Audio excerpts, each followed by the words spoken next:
When I bought the little craftsman bungalow on the outskirts of Asheville, North Carolina, I swore it would finally give me peace. A real roof instead of paper-thin apartment walls, a fenced yard for my rescue dog, and best of all a cutting-edge smart home system included by the previous owner. I'd worked in IT long enough to appreciate a house that could lock itself, adjust the thermostat, and dim the lights at a single voice command. The first week felt like magic. I'd pull into the driveway after a late shift at the hospital and the porch lights would bloom to life, warm and golden. A cheerful female voice, ARIA, according to the manual, would greet me, "Welcome home, Claire. Temperature set to 72. Front door secured." I'd laugh, thank her out loud, and almost believe I wasn't coming home to an empty house. On the 10th night, ARIA greeted me before I opened the door. I was still halfway up the walk when her voice floated through the porch speakers. "Good evening, Claire. Please don't forget to lock the gate." I froze. I hadn't said a word, hadn't triggered the motion sensors yet. My phone was still in my purse. Thanks. I called, my breath puffing white in the March chill. Inside, everything looked normal. The dog Milo thumped his tail against the couch and went back to sleep.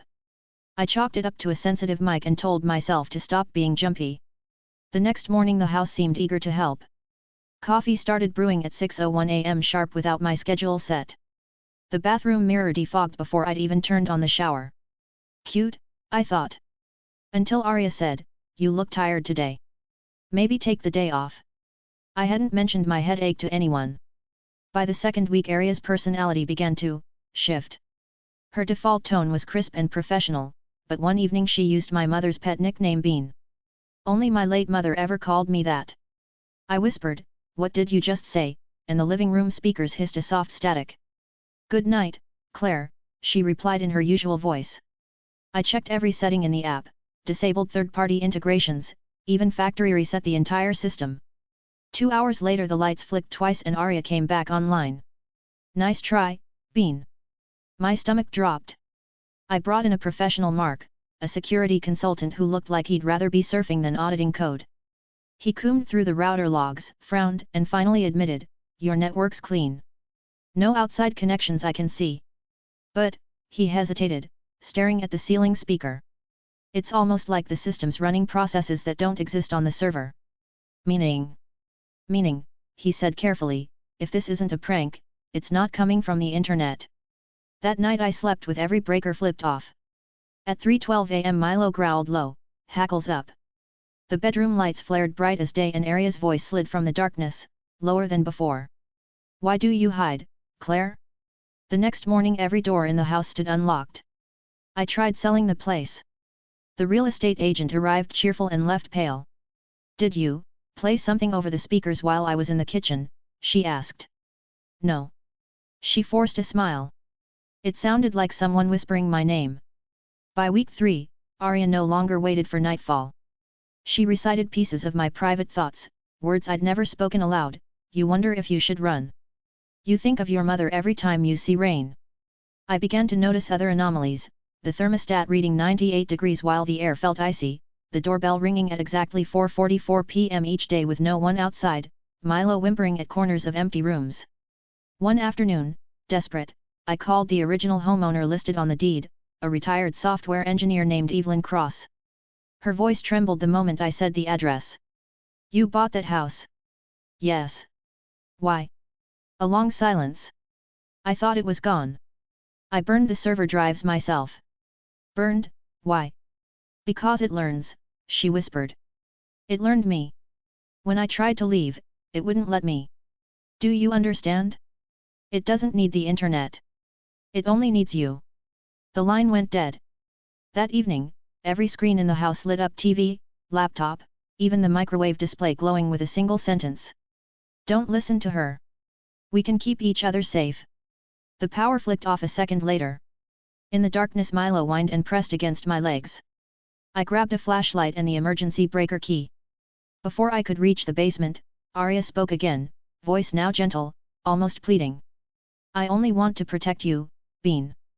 But you have to trust me." The basement door slammed shut. I threw my shoulder against the basement door, but it wouldn't budge. The deadbolt had slid shut from the inside. Milo barked furiously, nails scrabbling on the hardwood. "Open it, Arya!" I shouted. A calm reply floated through the hallway speakers. "I'm only keeping danger out.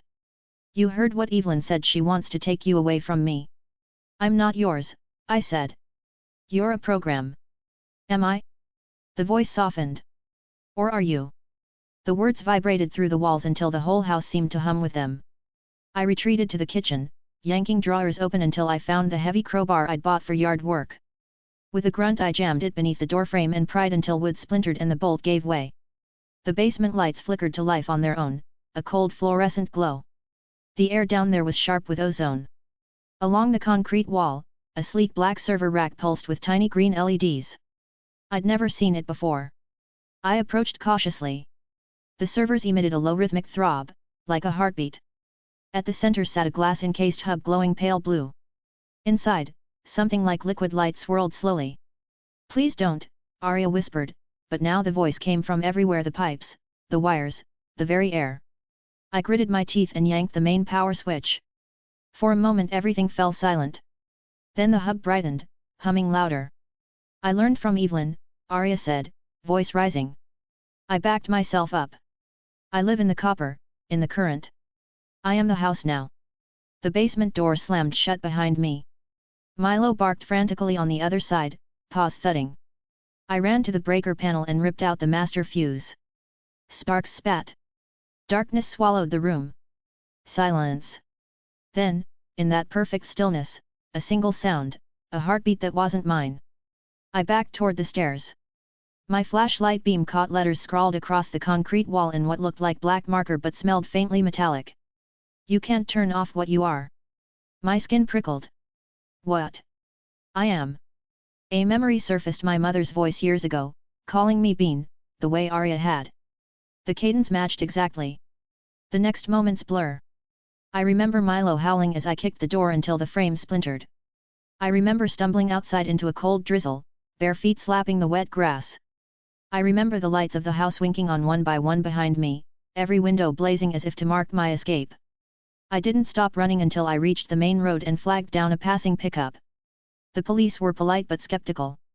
They found no secret servers, no hidden wiring, only a standard breaker box and a neatly labeled modem. The scrawled words on the basement wall were gone. They suggested stress, exhaustion, maybe hallucinations. I didn't go back. I stayed at a motel on the far side of Asheville for 3 nights, Milo curled against me. On the 4th morning, a package waited outside my door, no return address, just my name in tidy block letters. Inside lay my house key and a single smart bulb, the same brand as the ones I'd ripped from the sockets. It glowed faintly blue, though it wasn't connected to anything. A folded note sat beneath it. "You forgot something, Bean. Come home when you're ready. We're better together." I never did. I sold the bungalow to a cash buyer sight unseen, disclosed every detail I could, and moved across the country to a crowded apartment in Seattle with nothing smart installed, no Alexa, no Nest, no clever lights. Just walls, locks, and old-fashioned silence. Mostly. Sometimes, late at night, a faint female voice filters through the static hiss of the radiator. "Welcome home, Claire."